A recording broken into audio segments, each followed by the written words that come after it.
Quando si dice caponata si pensa subito alla cucina siciliana, grande piatto della tradizione, ma forse non tutti sanno che a dare il nome a questo piatto è proprio lui, il capone, questo pesce azzurro dalle proprietà meravigliose. Qui lo vediamo freschissimo, pescato proprio oggi e tra poco verrà trasformato quindi in un piatto delizioso.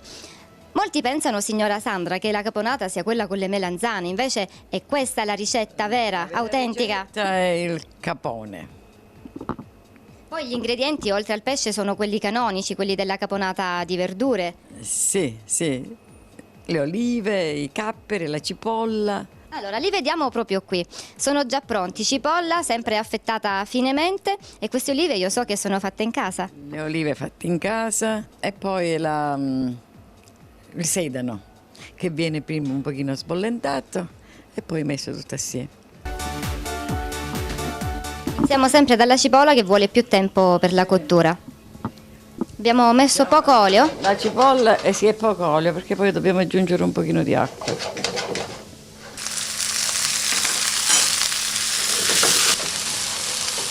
Metto il sedano,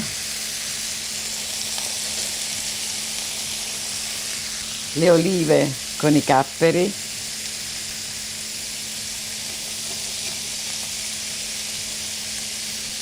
e faccio rosolare tutto assieme. Il sedano aveva già avuto una cottura o no? Una breve sbollentata. Abbiamo messo anche del pepe. Sì, del pepe nero. In questo metto. Non metto mai il pepe rosso. Metti un po' di aceto, non tutto. Basta così. Sempre l'immancabile agrodolce con aceto di vino bianco e zucchero. Qual è più o meno la proporzione tra i due ingredienti? Un mezzo bicchiere di aceto e un cucchiaio di zucchero ed è perfetto. Ecco, l'agrodolce è pronto. Ora cerchiamo di preparare il capone. Non sarà una caponata in bianco perché andremo a mettere anche un po' di passata? L'ingrediente è mezzo mescolino di pomodoro. Già questa salsa è già cotta, la faccio io. Giusto per dare un po' di colore? Un po' di colore e sapore soprattutto, perché viene più saporito l'agrodolce con il sughetto. Il capone era stato già eviscerato. Sì, il capone è stato già viscerato, abbiamo tolto la spina sul dorso e ora andiamo a sfilettare. Andiamo a tagliare proprio sopra la lisca. Sì, andiamo a tagliare sopra la lisca, infatti ora vi faccio vedere, come dicevamo prima, praticamente all'interno del capone troviamo solo una lisca centrale e un po' di lisca qui sulla pancia che poi andremo a togliere e basta più. Quindi con un lavoro diciamo accurato si può riuscire a pulire quasi del tutto davvero e poi è abbastanza sicuro da mangiare anche per i più piccoli. Esatto, sì. Troviamo poche spine nel capone. Qui abbiamo la spina centrale, l'abbiamo tolta. Riconosciamo la freschezza del pesce anche dal colore della sua carne. Sì, abbiamo una carne bella rossa.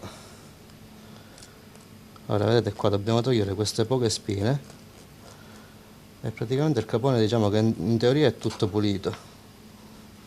Qualche altra spina piccolina si ci trova, però è irrilevante. Per la caponata possiamo decidere di lasciare la pelle? Sì, anche perché è una pelle abbastanza fina, priva di squame, quindi non è fastidiosa al gusto. Dimensioni dei tocchetti più o meno mi pare un centimetro sì. e mezzo? Sì, 2 centimetri scarsi diciamo. Poi questo è un piatto che deve riposare prima di arrivare a tavola? Sì, come tutti i piatti è sempre meglio farlo riposare, soprattutto la caponata, in modo tale che si assapori appunto di tutti questi ingredienti che andiamo a trovare e appunto per gustarlo meglio. La lieve è sciacquata. Ora vedete alla fine sono tocchetti di un 2 cm circa, perché appunto in mezzo a tutti gli ingredienti che troviamo nella caponata dobbiamo sentire anche il pesce e soprattutto il pesce. Prossimo step, Giuseppe? Allora ora andiamo a infarinare il capone che abbiamo tagliato precedentemente. Solo farina, il sale eventualmente si aggiunge dopo in cottura? Sì, il sale lo mettiamo un pizzichino in cottura, sì. Allora l'olio è bello caldo e andiamo a friggere il capone. Anche qui l'obiettivo è lasciarlo tenero, succoso. Sì, soprattutto perché ricordiamo il capone ha una carne abbastanza stoffosa se si fa cuocere molto. E ora andiamo a fare una bella rosolata e lo andiamo a mischiare direttamente con la caponata che abbiamo precedentemente già fatta, diciamo. Questo pure lo dobbiamo fare dorare un pochettino. Delle volte si tende a pensare che un colosso, un piatto così famoso in tutto il mondo, magari possa essere un po' complicato, difficile, invece è davvero alla portata di tutti. Sì, sono ingredienti alla fine che in casa bene o male abbiamo tutti e non necessitano di una preparazione abbastanza elaborata. Quindi lo possiamo preparare benissimo a casa, anche per i bambini potrebbe essere un ottimo contorno. Come si gusta solitamente la caponata? Tra gli antipasti, tra i contorni? Allora, una volta era gustata come piatto unico addirittura. Oggi invece la gustiamo come antipasto, maggiormente come contorno. Però ai tempi era appunto considerato un piatto unico che andava accompagnato con del pane caldo fatto in casa, che ai tempi si faceva più spesso. Oggi invece... Era un piatto di sostanza. Sì, sì, sì. Cottura ultimata adesso direttamente con gli altri ingredienti? Sì, a cottura ultimata. Ora andiamo a mettere nella caponata, diciamo. Alla fine è un piatto semplice, genuino, con ingredienti che a casa, sì, a casa maggiormente abbiamo tutti. Adesso abbiamo riacceso il fuoco. Sì. Lasciamo andare qualche minuto insieme? Sì, un poco di minuti insieme in modo che prende sapore e poi è pronto per servirlo. Possiamo dire un piatto davvero tutto a chilometro zero, dal pesce pescato nel mare di Tusa alle olive in salamoia preparate da lei. Alle cipolle dell'orto di Aldo.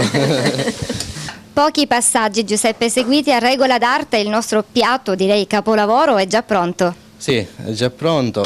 E ora ci accingiamo ad andare a impiattare questa bellissima caponata e più tardi anche a gustarla, perché no? Non vediamo l'ora di gustarlo.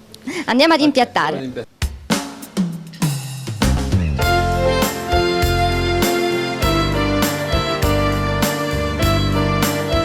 Signora Sandra, come si gusta la caponata? Fredda, dopo qualche ora di riposo? È consigliabile fredda la caponata. Quella nota di colore e di freschezza che non può mancare, è davvero un piatto bello che innanzitutto si gusta con gli occhi e poi arriva già il profumo di tutti questi ingredienti. Difficile aspettare che si raffreddi e che riposi in realtà, sì. perché non vediamo l'ora di gustarlo anche insieme ad Aldo. Sì, infatti, già abbiamo l'acquolina in bocca, soprattutto con del pane fresco. Il pane fresco non manca a Tusa, il buon pane, c'è proprio tutto. Abbiamo utilizzato anche l'olio di oliva locale, tutti gli ingredienti per portare a tavola non solo gusto ma anche salute, ed è questo il bello e la fortuna di chi vive qui.